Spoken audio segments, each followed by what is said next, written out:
Hey,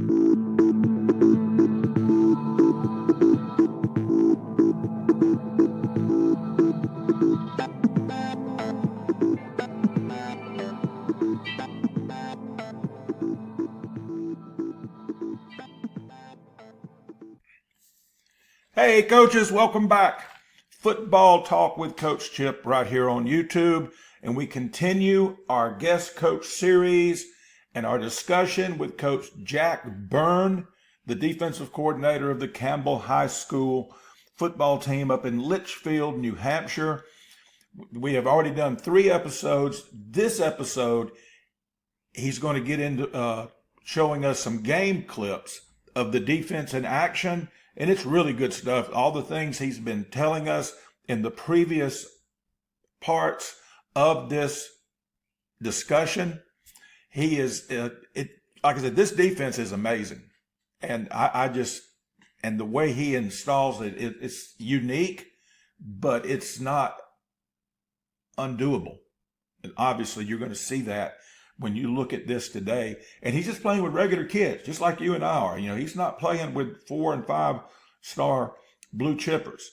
You know, the good football players, good youngins, but these kids are well coached and they're bought into the system. They have that sense of ownership that Coach Byrne talked about in part 3 of the guest coach series. All right, let's get to it. But before we do, let's pay a few bills.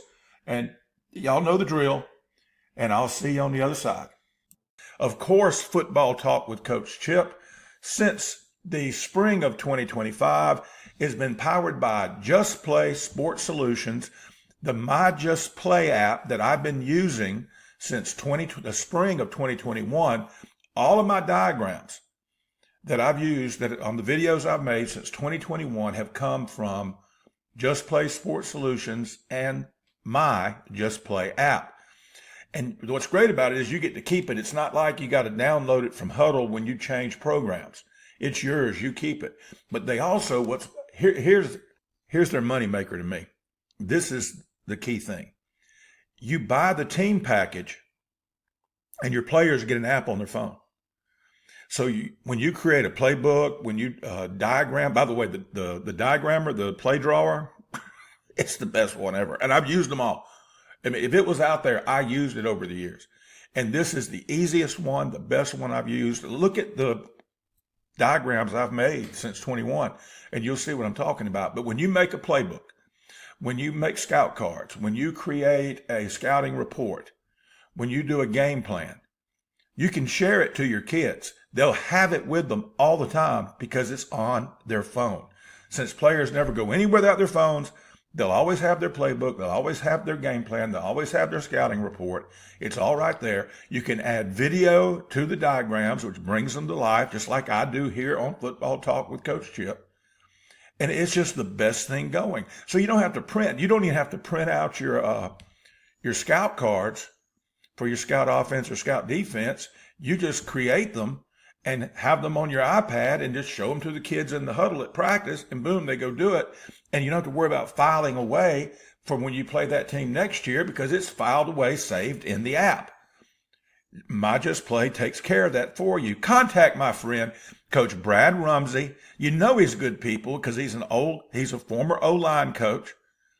And you can contact him by email at brumsey@justplayss.com. Or you can hit him up like I do. Just call Brad at 517-937-5433 and tell him old Coach Chip sent you. And y'all, I'm telling you, let them turn you on to this stuff. It's the best thing going. Like I said, I paid for it myself out of my pocket back in 2021 because I got tired of downloading things from Huddle, and keep making it my own. All right. Having a system is important.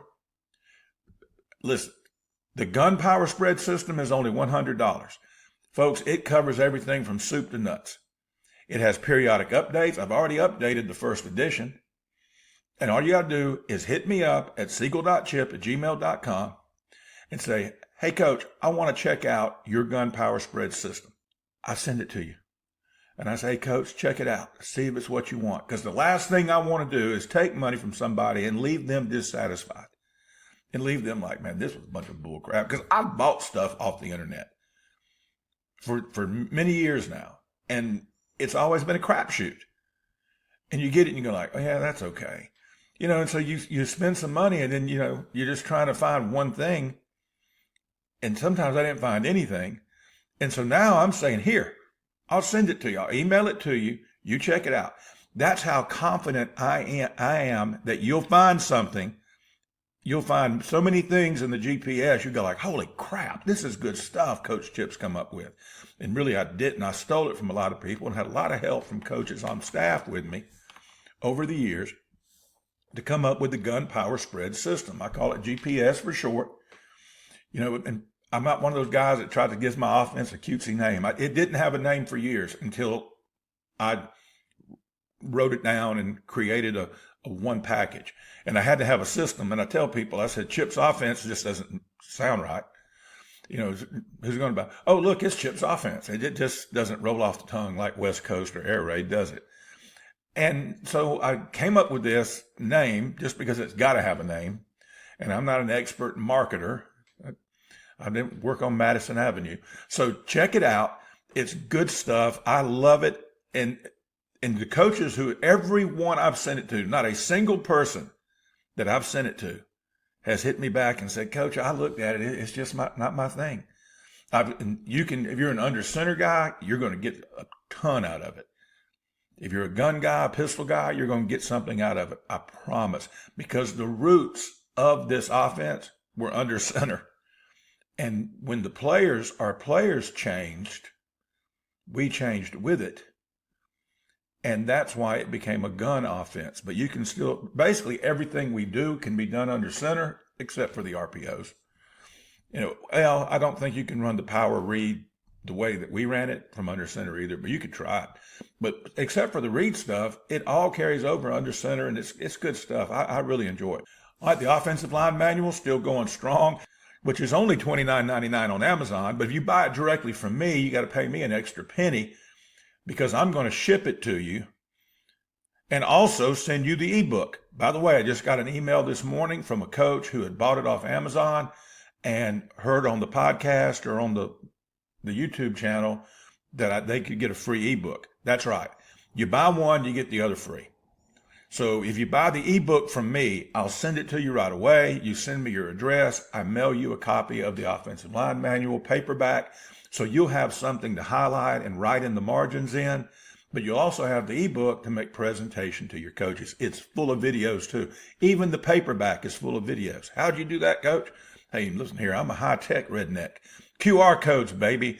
All of the video links plus 15 more new ones that weren't in the original offensive line ebook are in the paperback. Oh, by the way, I added those 15 new ones to the end of the ebook too.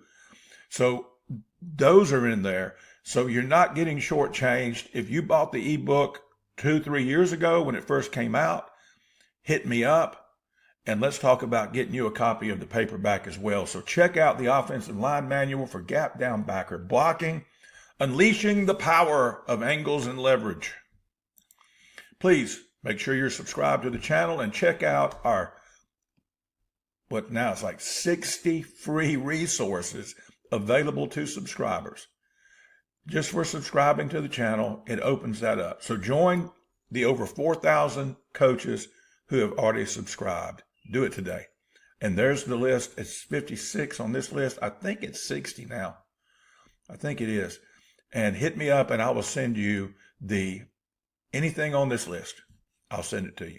Also, I mentioned it. Check out the podcast. It's everywhere you find podcasts, Spotify, Apple, and there's 4 or 5 others that I'm not familiar with that I checked it out a few weeks ago and I said, oh, wow, it's there too.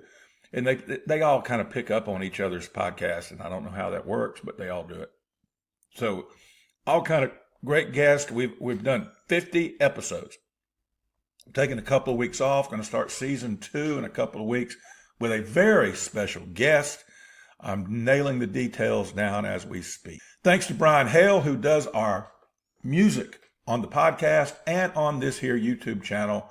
Brian Hale will help you figure it out. You can find him at Hale Yeah Digital, Hell Yeah Digital, and he takes care of things for us from the music point of view.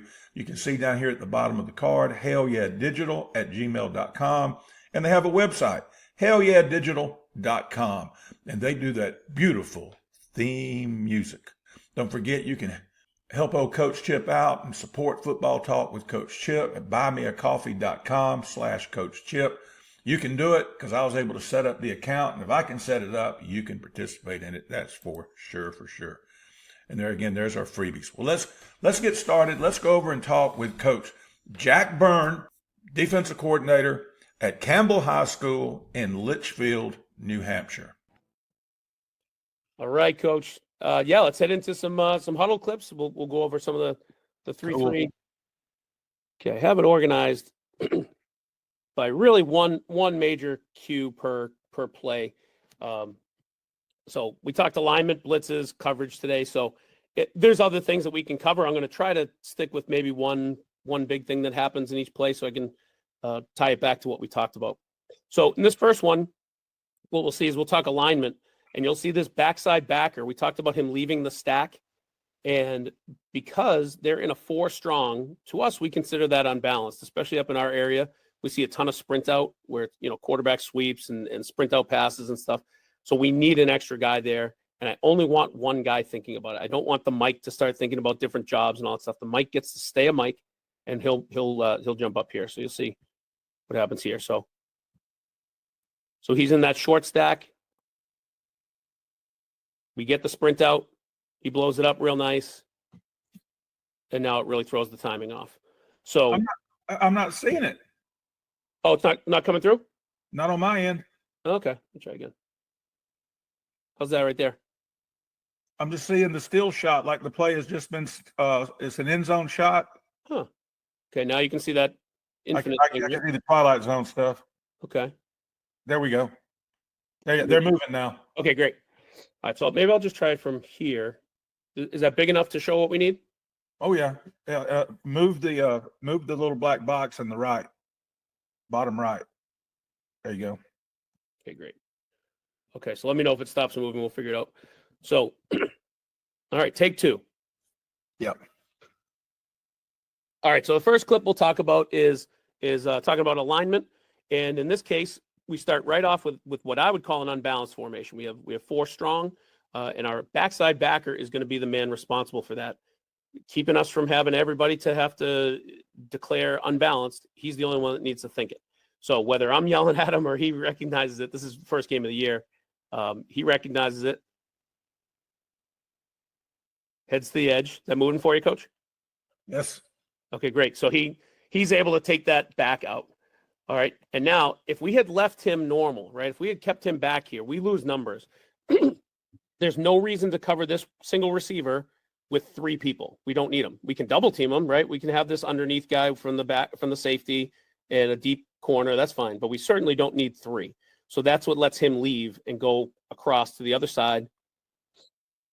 Focus on the number 4. Right, he just threw that running back slam out of the club. Yeah, I mean it's really nice when you have a good player there too. But imagine like how different that becomes if we're not sending anybody. If that back has a few extra steps to reach him, and now this quarterback has a run pass option over here, all because we didn't adjust correctly. So that's a big piece of what we do is that unbalanced. I love the way y'all run to the football, Coach. Thank you, man. Yeah, we get tough kids. Now this is another one where the backer had to recognize, right? There's 1, 2, and this man's off the line of scrimmage.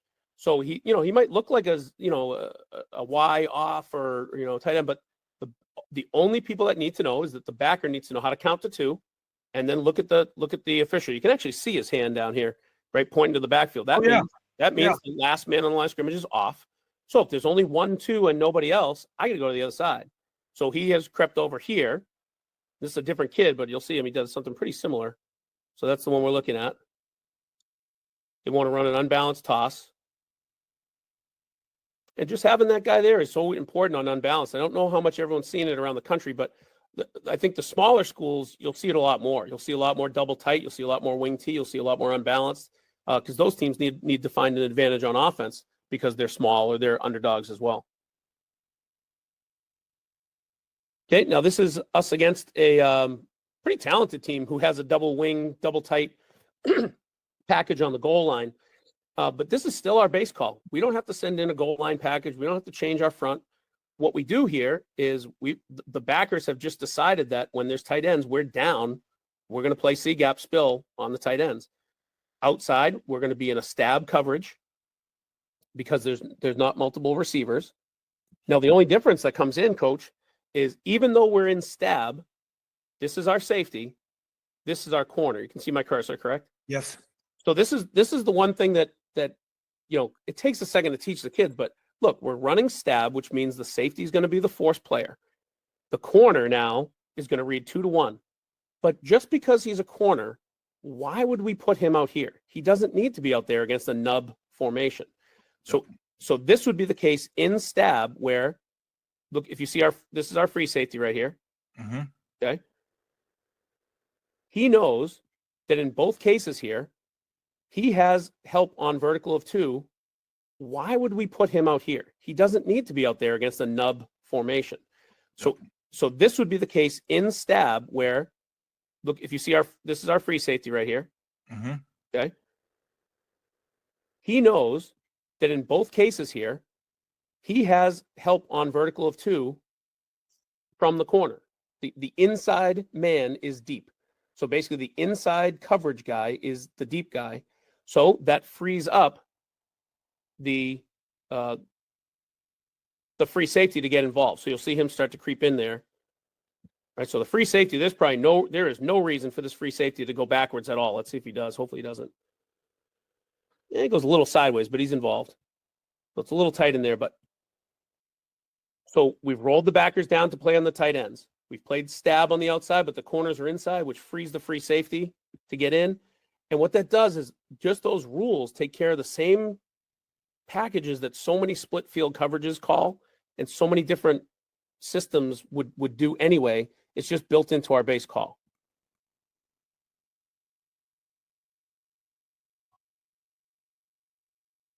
Oh man, that's good stuff. That is good stuff. Thanks, buddy. This is an interesting one, a little off from what we've talked about, but just starting to think about what we do against teams who crack. This down safety on stab, if we know it's a crack team, sometimes we'll line up like this. We'll create a wall and turn our back so that they can't crack us, and we'll just slide and then play it. Are they unbalanced? On this one, they're not. They have a nub tight end on the backside. Okay. So you can see that this safety has done more of a slide because usually they've cracked us on this. They want to crack and roll on that. So once he does this, that helps us a lot. So now he's untouched to a very talented back. That kid number 7 could play in a lot of different states. He's a really good player. New Hampshire's got a few. They're tough dudes. They're pretty good. Another unbalanced one. This was against the state champs. This is a school that, again, could play in a lot of different states and talk underdog situation. I love these guys. They're good friends of mine, but it is a school of 3,500 kids. We are a school of 950. So they have a huge advantage. And you're 950, the school you were at. We were mentioning earlier about a school of 350. That's your new school. That's my new school. So I went even smaller. I can't help myself. Yeah. So I was at about 950, 980 or whatever it was year to year. And these guys have about 3,500 in their school. But good kids though, honestly. I mean, I don't want to talk down to the favorites, but they know they have the numbers advantage. So we have to be really good against them. Anyway, here's another unbalanced one. Here's our backer that stepped over. And just adding that extra threat to that over tight end. The fact that over tight end can't down block on our backer and we swallow him up with someone that came over really helps. Luckily, it was that's a great illustration of what you were talking about earlier about making that tight end waste his block. Exactly. On your, for lack of a better word, I call him a tilted backer. Yes. Because you brought him from the other side. Yeah. Great way to put it. So more unbalanced stuff. Let's see if we get. Okay. So now just looking at an alignment versus basically a pro formation. This is a Y off, and we've selected a couple different coverages here. But if you look at this, on this side, This backer has not made an out call. So you'll actually see one of our mistakes here. This is the stuff we'll talk about. This D tackle is in a 5-tech, which means he should be reading the tackle and playing the C gap. That means this backer should be reading the guard and reading the B gap and being a B gap spill player. They run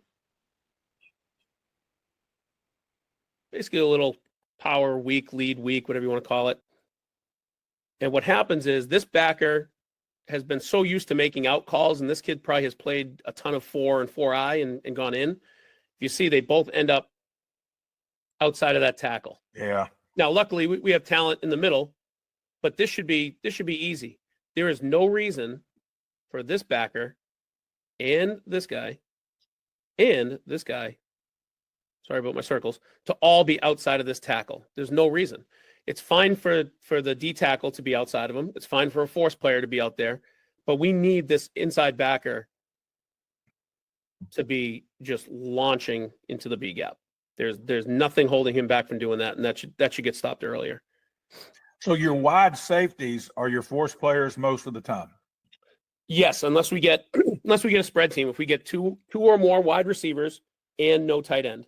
So if we see Trey, if we see a tight end trips, we're still going to mostly be in a safety coverage because that backer is going to stay in the box and play the tight end. Okay. Teams have done different things. I've seen teams that do. You ever seen like the box coverage, coach, where they'll like man on number 1 and then they'll play cover 2 on number 2 and 3. Mm-hmm. So we've played with that a little bit, and it's good on napkins, but we just weren't playing as fast. So it's another good thing to do if you see a Trey formation. You maybe or a trips. You man one of them and then you play a regular cover 2 on the other 2.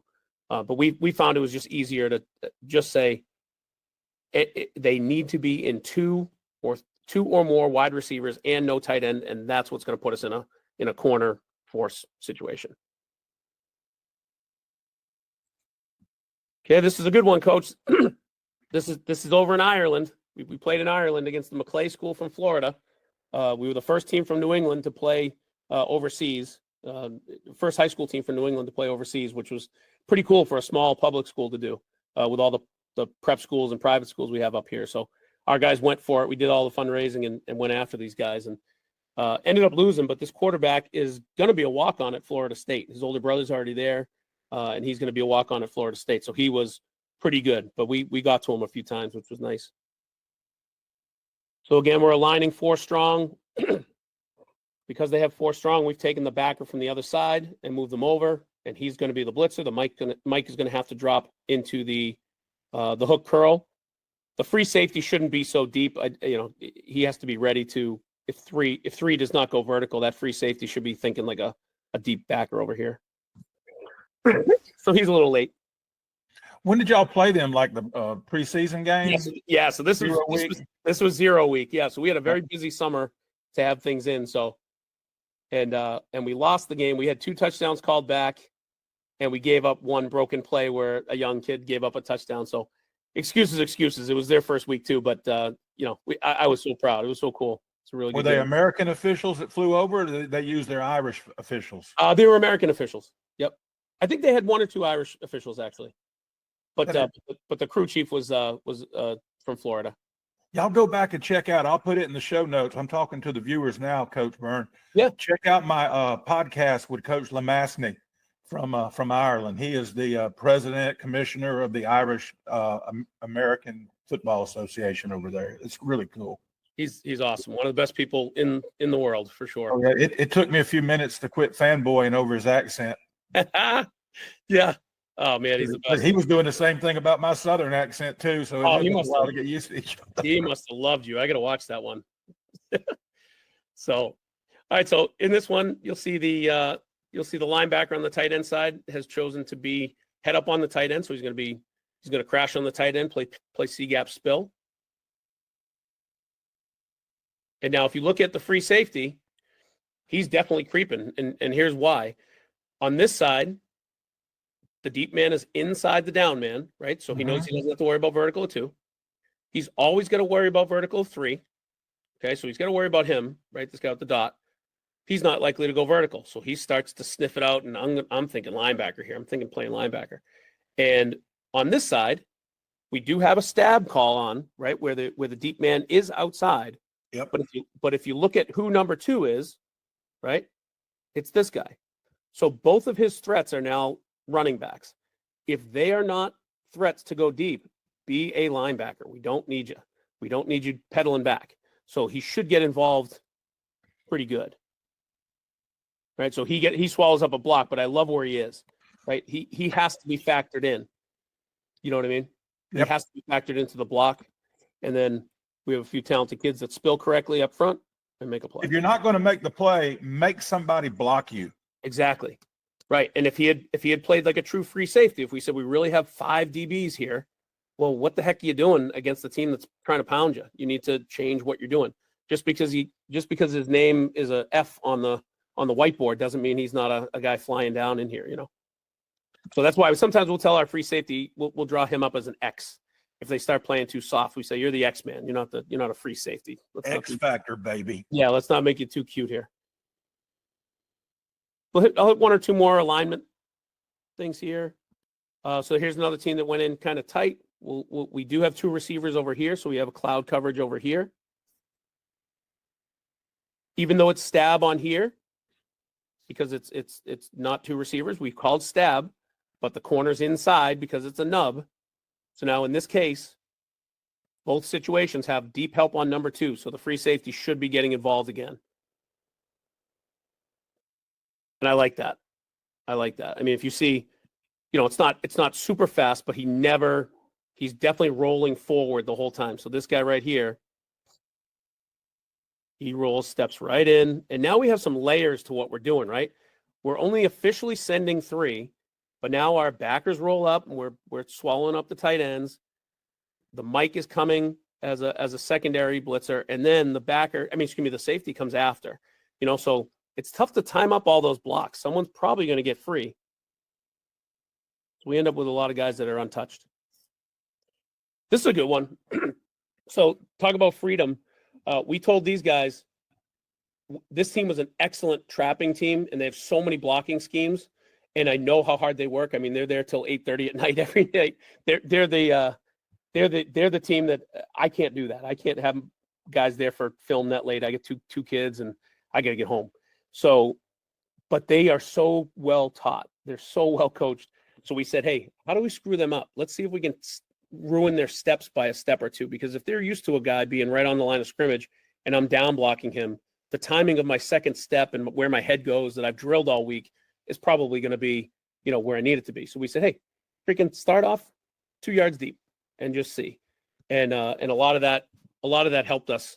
And maybe not a ton in this play. Oh yeah, definitely not in this play because it was a penalty. But that just shows what we did. We'd have some plays where the nose was up and the tackles were back, and one tackle would come up and they'd mess with it.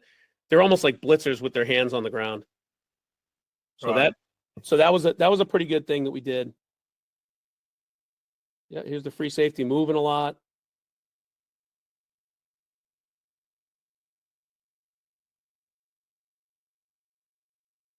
Definitely cloud on both sides, so that free safety should be a robber. I think he starts off in the right spot, gets a little panicky when the play becomes broken. He goes too deep. I'd rather that free safety stay right here. He kind of disappears from the picture. But three-man rush in a broken play, with the Mike just waiting. That's good, though. You flush a guy with a 3-man rush. Yeah. Yeah, flush him with a 3-man rush and your Mike's untouched. You know what I mean? So that's pretty nice. If they're better than you, then you have to be untouched if you want to beat them. So this was one of those situations where we played the 1-man game. So this guy stepped in at free safety because the other kid who had a very high football IQ was playing quarterback that night. We lost like 5 quarterbacks last year. Different story for a different time. We'll talk double tight option offense. But so we put a really athletic kid in here on short notice, and our defense is built well enough where we could say, hey, dude, we know you're going to make some mistakes. Make some mistakes. It's fine because you're a human exclamation point. When you make good plays, it's going to be huge. So we basically just told him, you play free. You can come in. You can blitz anywhere along the line.